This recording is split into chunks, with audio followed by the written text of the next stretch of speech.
સુરતના અડાજણ વિસ્તારમાં મેટ્રો સ્ટેશનના કારણે પડી રહેલી મુશ્કેલીને લઈ સાંસદે અધિકારીઓ સાથે સ્થળ નિરીક્ષણ કર્યું હતું। સુરતમાં હાલ મેટ્રોની કામગીરી પૂરજોશમાં ચાલી રહી છે, જો કે તેને લઈ લોકોને ભારે હેરાનગતિ થઈ રહી છે। ત્યારે સુરત લોકસભા સાંસદ મુકેશભાઈ દલાલ અડાજણ બદ્રીનાથ મંદિર ખાતે બની રહેલ મેટ્રો સ્ટેશનના કારણે પડી રહેલ સોસાયટી લોકોની મુશ્કેલી બાબતે મેટ્રો તેમજ સુરત મહાનગરપાલિકાના અધિકારીઓ સાથે સ્થળ નિરીક્ષણ કર્યું હતું અને તેમની સાથે મંદિર તેમજ સોસાયટીના સભ્યો, કોર્પોરેટરો અને મુખ્ય મહામંત્રી હાજર રહ્યા હતા।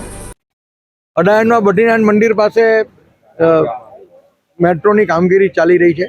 ત્યાં આગળ એસ્કેલેટર બનવાના છે, કોલમો આવી રહ્યા છે। એટલે સ્થાનિક લોકોને અહીંયા એક શંકા છે કે કદાચ જો કોલમ બની જાય ત્યારે અહીં મોટી ગાડીને અવર જવરમાં તકલીફ પડશે અને પાર્કિંગની પણ કદાચ ભવિષ્યમાં સમસ્યા ઊભી થશે।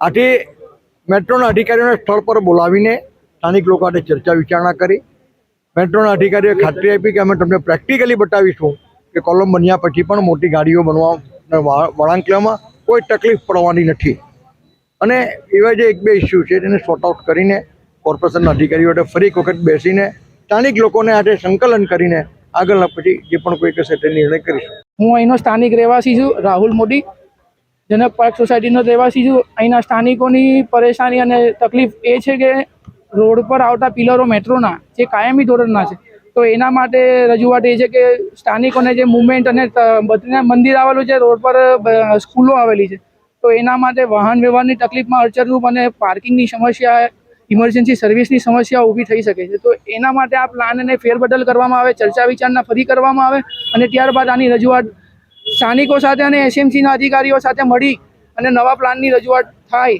એવી અમારી માંગણી છે।